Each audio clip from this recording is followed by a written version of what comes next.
Søren Kierkegaard nació en Copenhague en 1813. Teólogo protestante y filósofo, afirmó el valor del individuo, la paradoja y la existencia concreta. Su obra es un profundo llamado al compromiso con las propias decisiones que cada hombre debe tomar en su vida, entendiendo que esas elecciones le definen. Por eso es también una protesta contra la comodidad burguesa y a favor de la libertad individual. ¿Acaso una protesta exagerada, pero oportuna y honesta?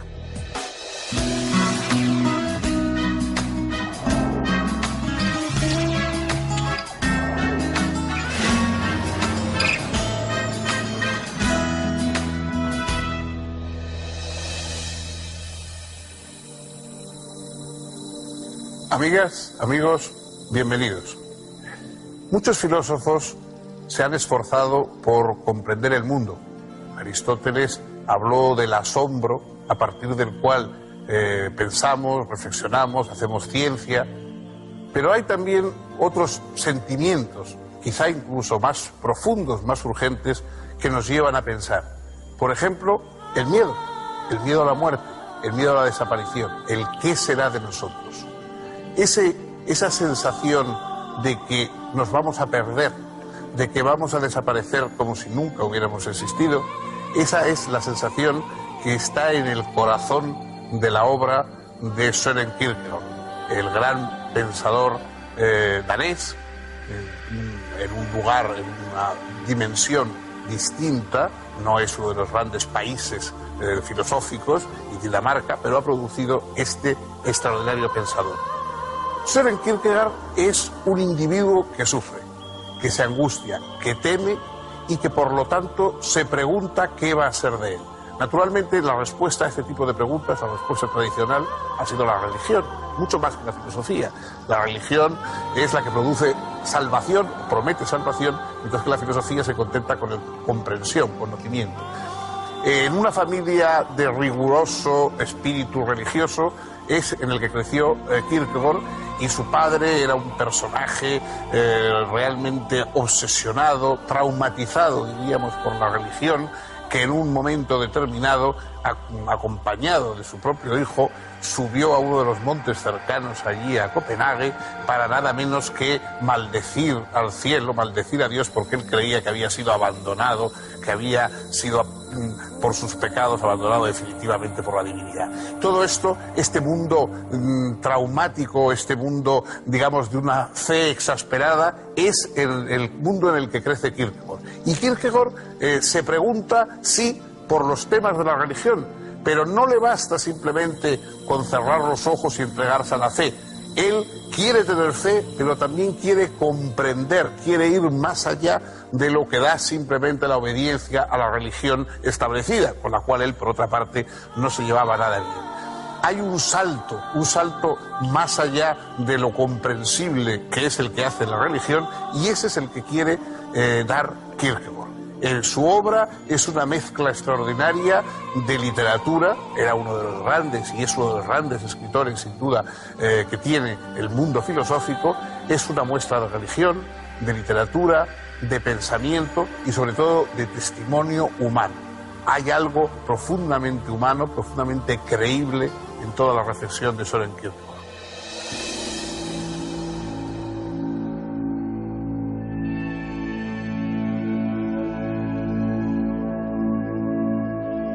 El padre de Søren Kierkegaard nació en Jutlandia, al norte de Dinamarca.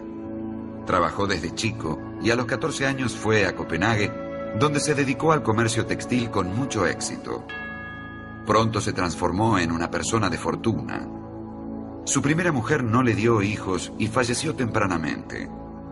Entonces él contrajo matrimonio con la criada que trabajaba en su casa y a la que estaba unido por un lejano parentesco. Su segunda esposa estaba ya embarazada al momento del casamiento y con los años le fue dando varios hijos. El séptimo fue Søren. Sin embargo, 5 de ellos murieron jóvenes, lo que fue vivido por la familia como una maldición, castigo por la inicial vida en pecado de la pareja. El propio Søren Kierkegaard creía que iba a morir en la juventud. Gracias a la prosperidad familiar, por otra parte, Søren careció de problemas económicos o financieros, pero la relación con su familia en general y con su padre en particular fue extremadamente difícil. En 1830, Kierkegaard fue enviado por su padre a estudiar la carrera teológica, pero prefirió dedicarse a la literatura y a la filosofía, entregándose a una vida mundana y algo licenciosa. Fue pronto conocido por su espíritu crítico y satírico, así como por su habilidad dialéctica, que lo hacía brillar en fiestas y salones.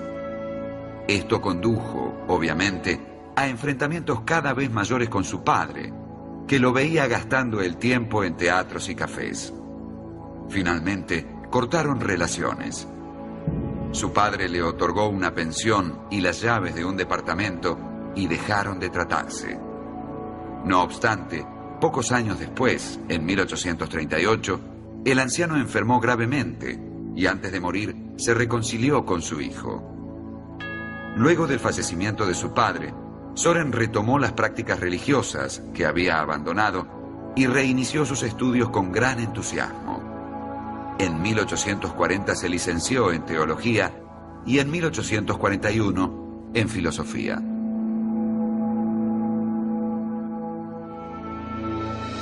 En la época en que vivió Kierkegaard, en comienzos del siglo XIX, la gran filosofía era la filosofía idealista alemana, la filosofía de un Fichte, de un Schelling y sobre todo de Hegel.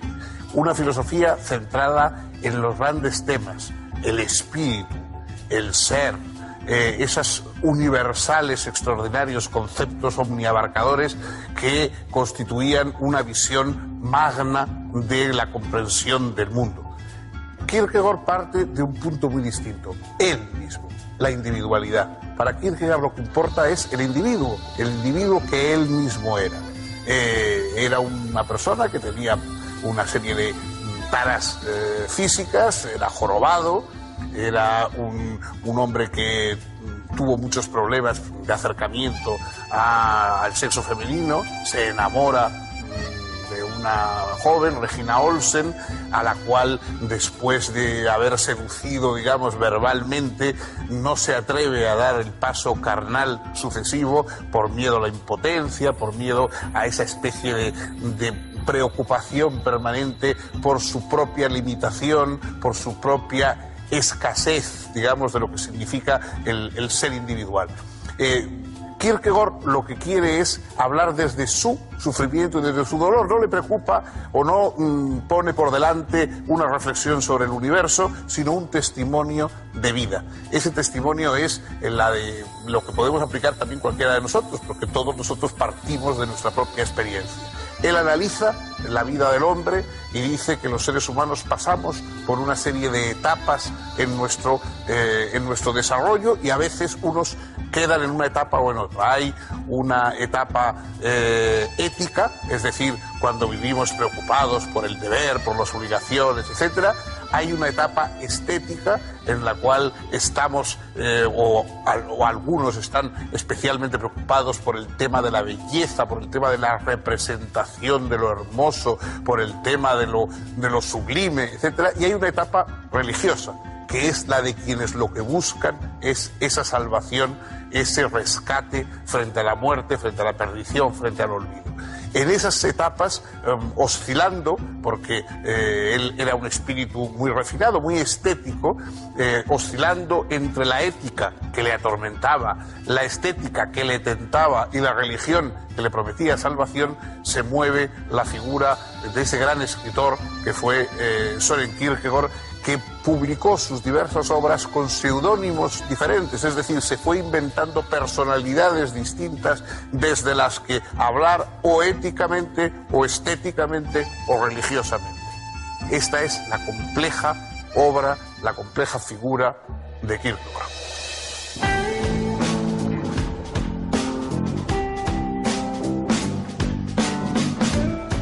Cuando Kierkegaard conoció a Regina Olsen, ella tenía 14 años. Regina era muy alegre, lo que contrastaba con el carácter en general taciturno de Kierkegaard. La relación duró 3 años, hasta que él rompió el compromiso. Este rompimiento del cual se ha escrito tanto, en realidad tiene que ver con que Kierkegaard temía que el matrimonio, esa instancia que para él era una instancia fundamentalmente ética, fuese una molestia, un obstáculo, algo que lo distrajera de su misión. ¿Y cuál era esta misión de Kierkegaard? En realidad, todo el pensamiento de Kierkegaard giró en torno de dos temas prioritarios. El primero era el del individuo y su existencia concreta, y el segundo tema, que estaba íntimamente relacionado con este, era el de la relación de Kierkegaard con el cristianismo. La crítica, por un lado, del cristianismo que él veía a su alrededor, una especie de humanismo burgués, donde el contenido de la fe había pasado a ser simplemente un hecho social, y donde, según él decía, se cometía la peor de las herejías, la de jugar a ser cristiano. Y por el otro lado, el desafío de ser un verdadero cristiano, desafío que, en última instancia, es imposible. Y esa tensión entre la deseabilidad de ese ideal y la imposibilidad de conseguirlo iba a regir toda la vida de Kierkegaard. Para él, el matrimonio pertenecía al estadio ético de la vida humana, pero su filosofía lo ponía ante una misión que pertenecía claramente al estadio religioso. Quizás esa haya sido la causa profunda del rompimiento con Regina Olsen, a quien, sin embargo, siguió amando. La tesis doctoral de Kierkegaard se tituló El concepto de ironía y giraba en torno de la ironía socrática y del romanticismo. Pero en el fondo, era una crítica a la filosofía hegeliana. Kierkegaard contraponía a la filosofía del sistema una filosofía de la praxis. Por supuesto, según él, la primera había culminado en Hegel, de modo que cuando criticaba al gran filósofo alemán, estaba criticando toda la tradición filosófica occidental desde su lejano origen en Grecia. Para Kierkegaard, Hegel era un cabal representante de la filosofía del sistema, que siempre miraba hacia el pasado y transformaba todo en mediación y en lógica. Este tipo de filosofía pasaba por alto la vida concreta. La vida no es mediación y desenvolvimiento dialéctico. La vida es paradoja y contraste. No procede por síntesis, sino por elección. Y lo que existe en ella no es el absoluto, sino el individuo y sus elecciones.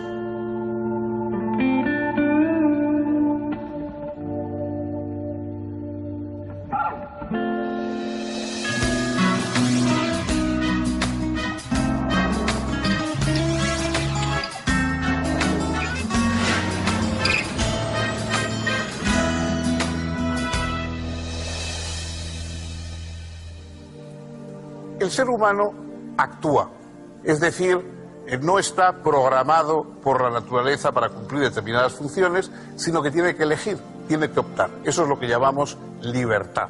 La libertad es, sencillamente, que no tenemos nuestros objetivos biológicos, zoológicos, determinados de una manera fija, como el resto de los animales, sino que tenemos una amplia capacidad de posibilidades distintas frente a las que tenemos que optar. Y entonces dice Kierkegaard, ¿por cuál? Ese sentimiento de vacío, ese sentimiento de no tener ninguna obligación, de poder ir hacia acá, hacia allá, de poder decir sí, no, es lo que, según el pensador danés, nos produce angustia. La angustia es la que sentimos ante el vacío de la libertad, porque ese vacío de la libertad corresponde también al propio vacío de la muerte que presentimos.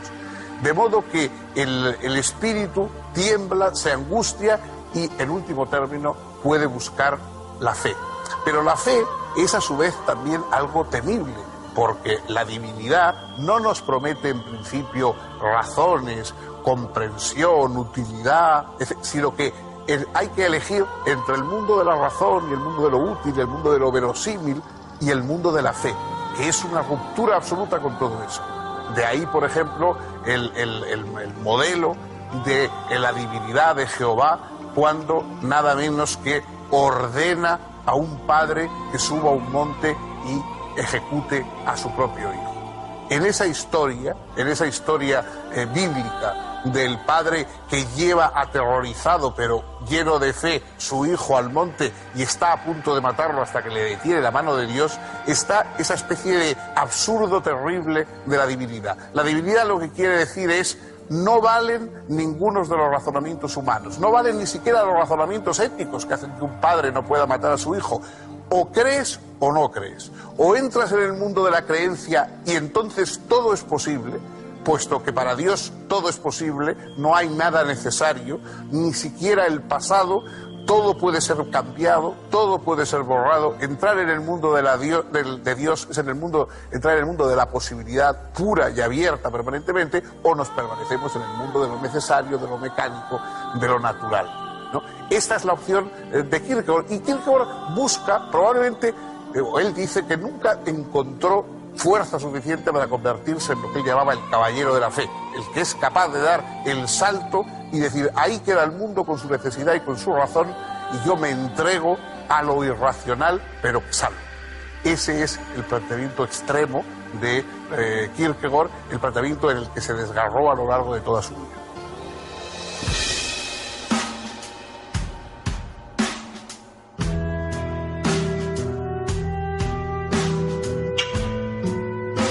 A partir de 1843, Kierkegaard se dedicó casi exclusivamente a escribir. Su producción fue asombrosa por la cantidad de libros realizados en muy poco tiempo. Además, también llama la atención por una característica inusual. Kierkegaard escribió, además de un diario personal que comenzó en 1831 y continuó hasta 1855, y que ocuparía unos 20 volúmenes de unas 300 páginas cada uno, una gran cantidad de sermones y discursos edificantes, que publicó con su nombre y apellido, pero también alrededor de una docena de títulos que aparecieron con diversos seudónimos.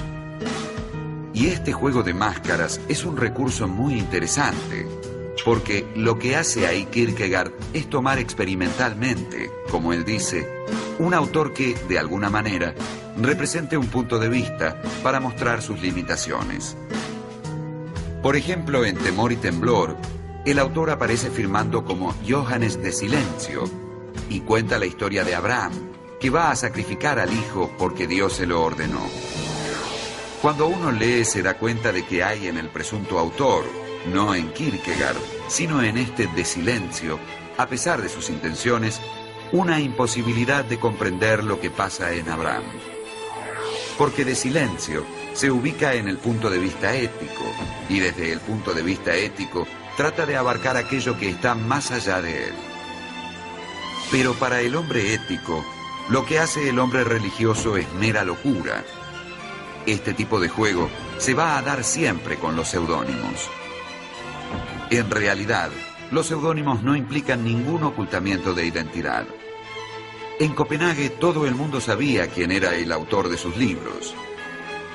En uno de sus escritos, Kierkegaard decía que a lo largo de los años había ido acumulando fantasmas y que el uso de seudónimos le permitía sacarlos de sí. Es decir, tomar un punto de vista y desarrollarlo para ver hasta dónde podía llegar. A partir del estudio de diversos personajes, como Sócrates, Don Juan, Fausto y Antígona, entre otros, y a través de los diferentes seudónimos utilizados, Kierkegaard pudo exponer distintas opciones de vida, o, como él decía, diferentes estadios.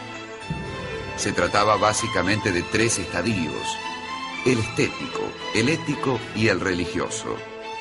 Entre ellos no había mediación posible, sino solo riesgo, salto, decisión. Por ejemplo, encontramos que hay un período que comienza en 1843 y va hasta 1847, donde el seudónimo que más aparece es Johannes Climacus, y no deja de llamar la atención que los escritos posteriores, de 1848 a 1851, tienen como seudónimo Anticlimacus, es decir, lo contrario. Y el punto de vista de este Anticlimacus es el punto de vista de lo que Kierkegaard consideraba que era realmente el punto de vista del cristianismo. Para él, la fe es una relación personal entre el individuo y el tú absoluto que lo interpela. esa relación es resignación y confianza infinitas. Es un salto sobre el abismo de la incertidumbre. Esta interpretación kierkegaardiana de la fe puso en primer plano al individuo concreto, es decir, singular y sufriente, capaz de asumir su subjetividad como su única verdad y su relación con Dios como un salto sobre el abismo de la nada. El individuo está siempre expuesto a la nada, y esa exposición es la angustia misma que revela su libertad, su responsabilidad y el riesgo ineludible de elegirse a sí mismo a cada paso. Esta concepción del cristianismo, desarrollada por Kierkegaard, chocaba con el cristianismo burgués que alentaba la iglesia danesa. Este conflicto llegó a su punto máximo cuando, a la muerte del obispo Muntzen, se habló de su vida como de un testimonio de la fe. Kierkegaard contestó que la vida de un cristiano, para llegar a ser un testimonio de la fe, tenía que estar expuesta al dolor, al sufrimiento y a la persecución, lo que no había sido el caso del buen obispo. Esto generó respuestas y, nuevamente, artículos de parte suya, una veintena de artículos que llegaron prácticamente hasta el momento de su muerte. Un día de octubre de 1855, Kierkegaard se desmayó en el medio de la calle, víctima de un derrame cerebral. Es internado y pasa un último mes de profunda comunión con Dios, y muere con una gran paz el 11 de noviembre de 1855 a los 42 años.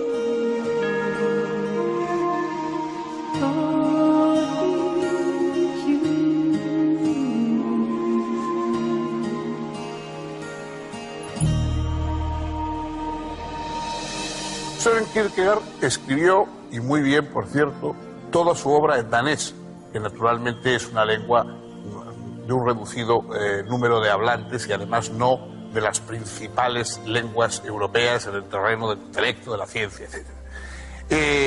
Durante mucho tiempo, a pesar de que en su época gozó de notoriedad y fue un hombre conocido, él pasó desapercibido porque el mundo en el que había ejercido su pensamiento y su polémica no era en los grandes centros europeos. Poco a poco fue siendo descubierto. Bastantes décadas después de la muerte es cuando Kierkegaard empieza a ser descubierto, y empieza a ser descubierto como embrión de eso que luego se llamará en el siglo XX existencialismo. La filosofía existencialista, basada en la existencia del ser humano, en su angustia, en su perplejidad, esa filosofía tiene un precedente importante en Kierkegaard. Muchos autores a comienzos, en el cambio del siglo XIX al siglo XX, redescubren la obra de Kierkegaard. En nuestra lengua está la figura de Miguel de Unamuno, que es uno de los lectores, de los primeros lectores de Kierkegaard. Y por supuesto, después está su influencia en los filósofos franceses y también en el propio Heidegger y en el existencialismo alemán. La figura de Kierkegaard es una figura más reconocida en el siglo XX que en el propio siglo XIX, en la que es cuando él escribió. Hoy, por supuesto, su lenguaje sigue resultándonos extraordinariamente atractivo. Sus obras son obras literarias. Da igual que vayamos a compartir su punto de vista. Sus obras son unas obras de una extraordinaria, de una fuerza literaria y, sobre todo, de una emoción vivida. Porque las obras de Kierkegaard son emocionantes. Es decir, hay alguien que está debatiéndose con problemas terribles. Hay alguien que está ofreciendo un camino extraño, absurdo y sin embargo a veces tentador, que es el de ese Dios que no se pliega a nada, ni a la razón, ni a la necesidad, y que promete, déjalo todo y cree esto y así te salvarás. Bueno, esa figura puede no ser, digamos, hoy naturalmente la posición más habitual. Incluso la Iglesia Católica y los creyentes pretenden más o menos ser racionales y ofrecer, digamos, un planteamiento racional que no tiene nada que ver con el Dios en el que piensa Kierkegaard.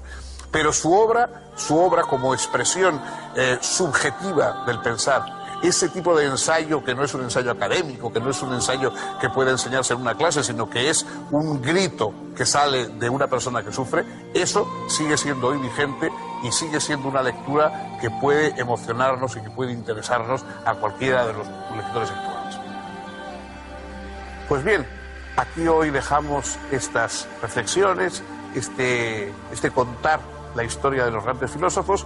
El próximo día, si vuelven ustedes a estar con nosotros, vamos a tratar otra figura, otro pensador, otro enfoque en el misterio, en la complejidad del mundo.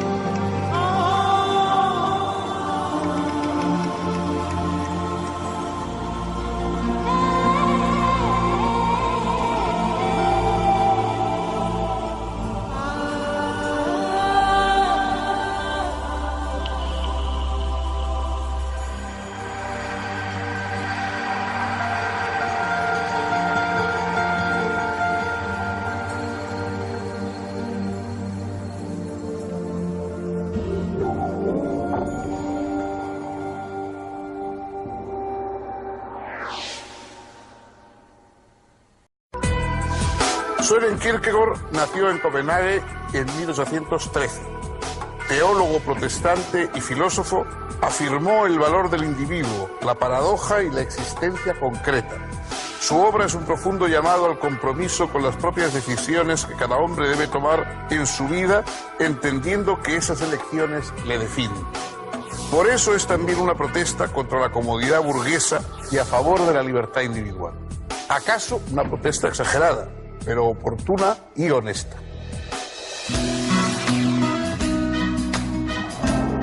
Un individuo que sufre, que se angustia, que teme y que por lo tanto se pregunta qué va a ser de él.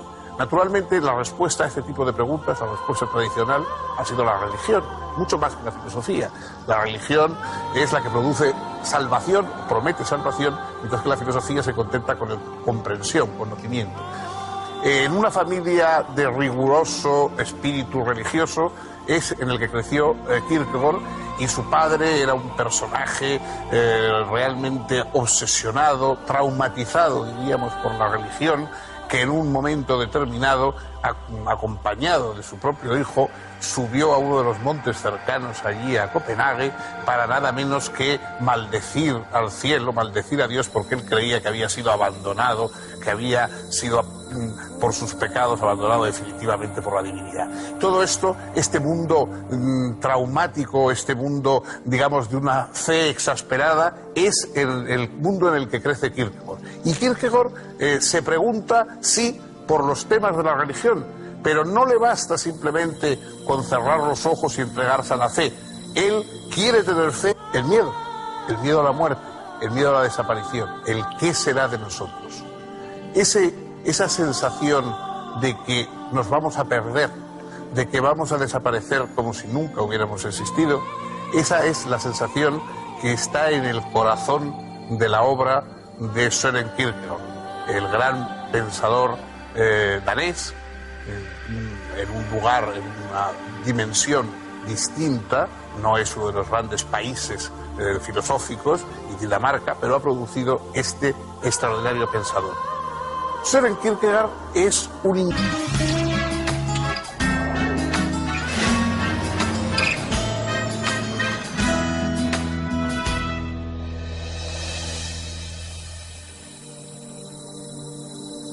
Amigas, amigos, bienvenidos.